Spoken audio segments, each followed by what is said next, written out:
It's August.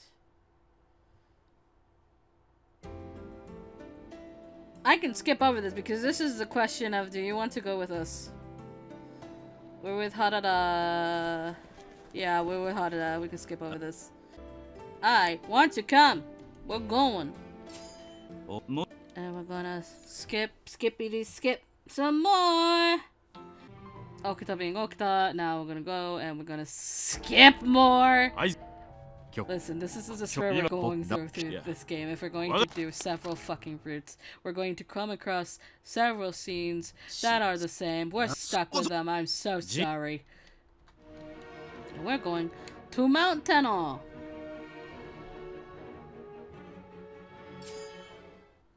That's where we're headed. Whoa. Whoops. I didn't mean to do that. There was no question I would go with Hijikata-san and chase after Ronin heading for Mount Tenno. Despite Fushimi being quite a distance away, soldiers moved at a rapid pace. It was hard for me to keep up, and I was beginning to run short of breath when I saw someone. Oh look, it's the bitch. He was standing in front of us, shadows obscuring his face and clothes, cloaked in a strange aura. Hijikata seemed to sense it too, and he mentioned for the men to halt. The Shinsengumi stopped, save for one man, who was either too excited or too foolish to heed the commander.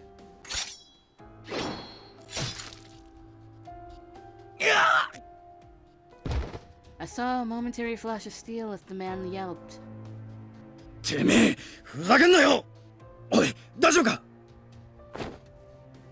The man just lay there, unresponsive. I could see thick red blood already beginning to pool around him. Taken aback at first by the sudden attack, the men all turned now to glare at the stranger.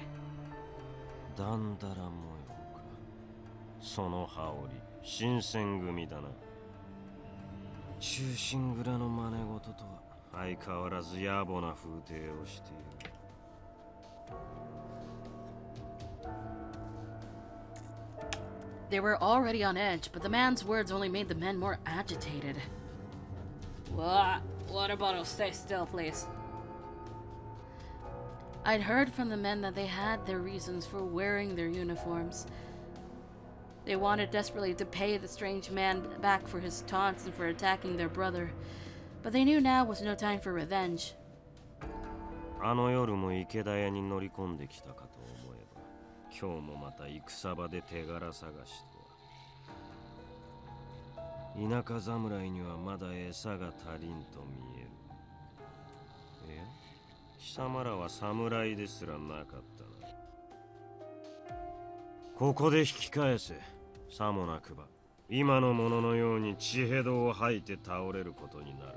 As he spoke, I felt the air begin to thicken with the rage of the Shinsengumi.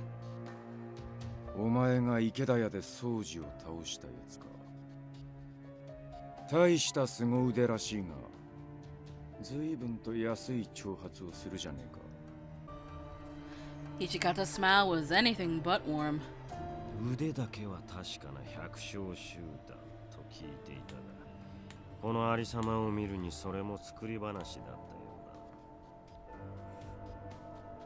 He laughed at the sight of the man he'd just slain.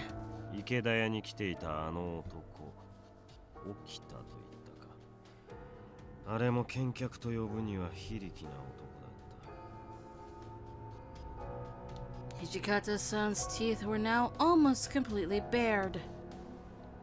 I knew Akita wasn't weak at all, and I wanted to tell him so, but it was true that he had been injured.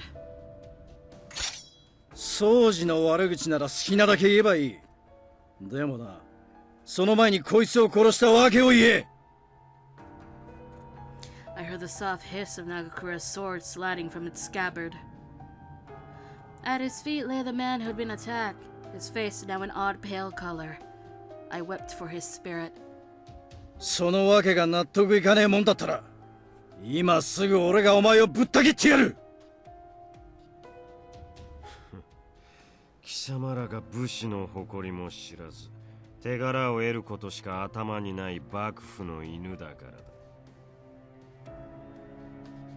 敗北を知り戦場を去った連中を何のために追い立てようというのだ。腹を切る時間と場所を求め天王山を目指した長州侍の誇りを何故に理解できぬ。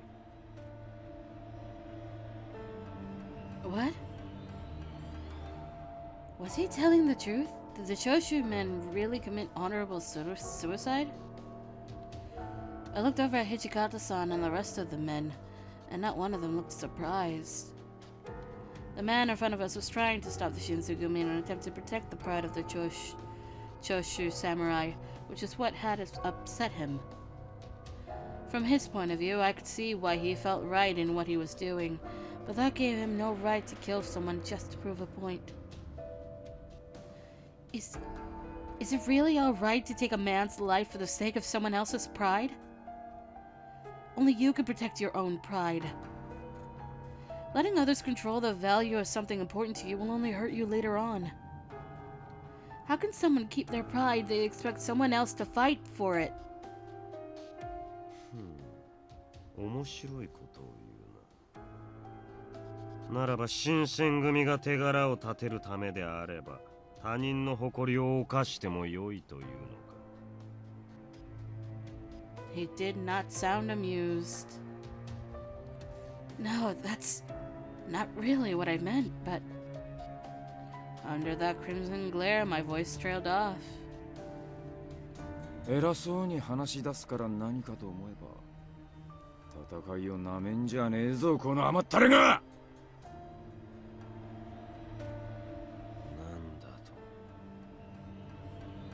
The man spoke through clenched teeth, and the knuckles of his sword hand turned white.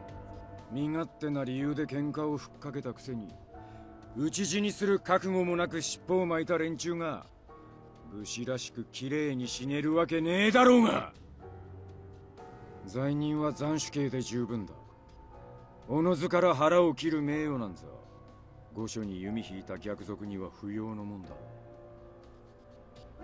自ら戦いを仕掛けるからには殺される覚悟も済ませておけと言いたいのか。死ぬ覚悟もなしに戦を始めたんならそれこそ武士の風上にも置けねえな。奴らに武士の誇りがあるんなら俺らも手を抜かねえのが最後の花向けだ。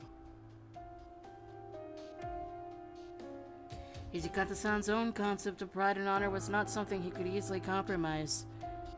No matter how long he and the stranger spoke, I also knew that they would never see eye to eye. Hijikata drew his sword from its scabbard, and I saw Nagakura drop into a fighting stance. Hijikata's eyes narrowed, and after muttering something angry under his breath, Nagakura stepped back and put his blade back in its sheath. でお前も覚悟はできてるんだろうな。俺たちの仲間を切り殺したその覚悟。口だけは達者らしい。まさか俺を殺せるとでも思っている。 In an instant, their swords met, and the clang of metal reverberated through the mid-afternoon air. They sprang up hard, eyes fixed on one another, and I saw Hijikata-san's hand tighten on his sword. The commander's swordsmanship seemed without a true rival, but this man had defeated Okita.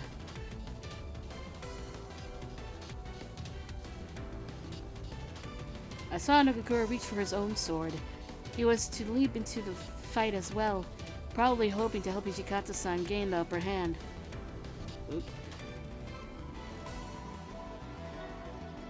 When I saw him about to pounce, I couldn't help but scream. Stop, Nagakura. No, Nagakura, you can't! This fight wasn't why the Shinsengumi came here. Hijikata-san's troops' mission was to follow the Choshu rebels to Mount Tenno. There could be no doubt that the strange swordsman was an enemy, and a dangerous one. We might have needed our whole force to defeat him. Hijikata-san, however, would never let us abandon our mission out of fear of losing, especially after his speech. Nagakura could see this mysterious man was quite powerful, and after a few moments spent grinding his teeth, he took his hand off his sword. 土方さんよ、この部隊の指揮権限、今だけ俺が預かっておくぜ。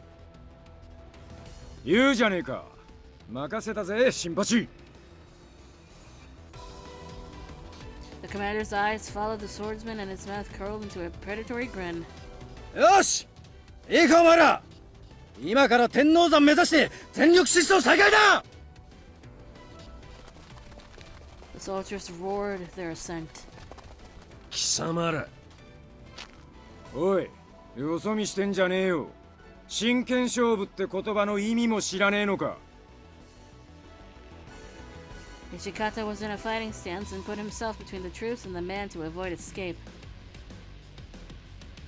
邪魔をするな。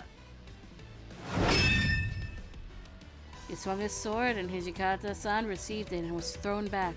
くそ、なんてバカ力だ。Since there was distance between Hijikata and himself, the man turned towards Nagakura. Keep running! I desperately wanted to stop, but I forced my feet to keep going and made a break for it. そうだ、それでいい。そのまま走れ。In an instant, Hijikata-san closed his distance between himself and the man, positioning his sword. 実力もわからんか。この幕府の犬が。あいにくだな。戦場の実力なんざ気合でどうにでもなるもんだぜ。I couldn't quite keep up, so I lagged for a moment. We'll be waiting for you at Mount Tenno! I couldn't leave him without saying something, so I yelled as loudly as I could out of support. Please, come back to us! His eyes narrowed sharply and he chuckled. お前、俺が誰だか分かってんのか？ His voice was calm, confident, and cocksure. The Shinsengumi's commander! I nodded to him and jogged past, falling into step with Nagakura and the rest of the men. We ran straight for Mount Tenno and didn't look back. It's almost nighttime. I was waiting at the base of Mount Tenno. Nagakura led some men further up looking for the Choshu rebels, but a few were left at the bottom in case any other Choshu forces returned. I stayed with them. 大丈夫ですよ。そろそろ戻ってくると思います。I know, but is Hijikata safe? He must be. No sooner were the words out of my mouth than a shadow appeared in the dirt road in front of me. The shadow stepped towards us and into the light. Hijikata-san! I felt tears spring to my eyes and shoved them away with the back of my hand. ご無事でしたか、副長。怪我もないようで何よりです。Shimada was right. Hijikata-san was without a scratch, and even so, his expression was dark. せめて人たち浴びせたかったんだが、途中で薩摩藩の横槍が入りやがった。薩摩藩の横槍ですか。奴は風間千景とか言ってた。薩摩の手の者らしい。But if he's part of the Satsuma domain, didn't they help the Aizu drive off the Choshu? Why did Kazuma try to stop the Shinsengumi? I frowned. Something wasn't right. Does that mean he disobeyed orders? Kazuma, I mean. おそらくな。薩摩の連中も扱いかねているようだった。だいぶ迷惑してるようだが、風間には強く言えないらしい。なるほど。その風間とやらは薩摩の中でも相当に優遇された立場があるのでしょう。Maybe it's because he's powerful enough to hold off men like Okita and Hijikata-san. But there's something else to him that perplexes me. When Hijikata spoke next, his voice was bitter. 奴は特権の上にあぐらをかいてるだけの甘ったれだ。そんな奴に誇りだなんだと言われる筋合いはねえ。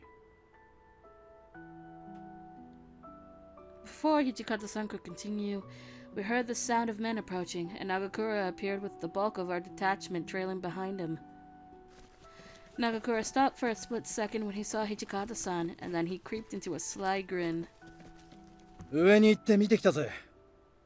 残念だが、長州の奴らは残らず切腹して果ててた。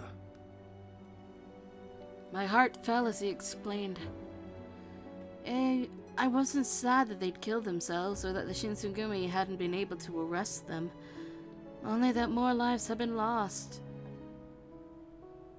自決か。敵ながら見事な死に様だな。As he spoke, he flashed half a smile at Nagakura.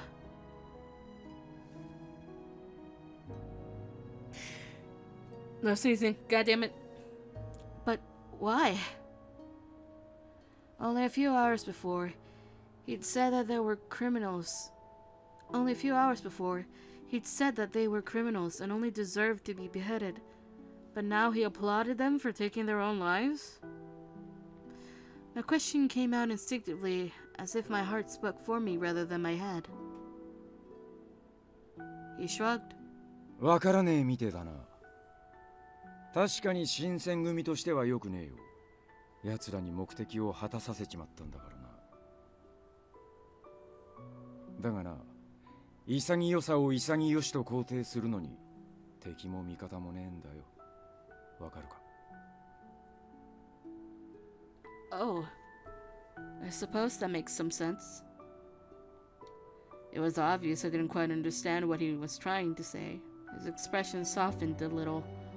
お前ももう少し俺たちといればわかるようになるかもしれねえな。Together, once again, we returned to the Imperial Estate to meet up with the rest of the Shinsengumi.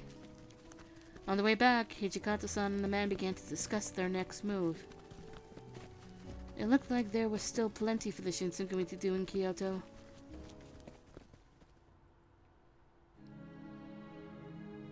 The Choshu extremists' attempted attack on the Imperial Estate eventually came to be known as the Hamaguri Rebellion. Although the Shinsengumi were called to action, their efforts were stymied, and they found little in the way of glory. Communication with their superiors was poor at best, and they spent much of the battle waiting in the reserves.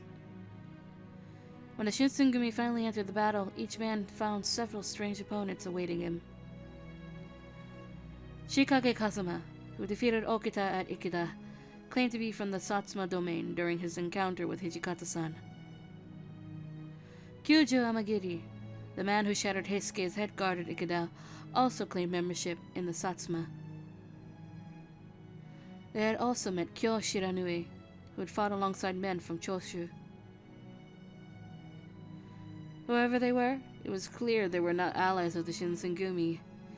Indeed, it seemed they could easily become some of its greatest enemies.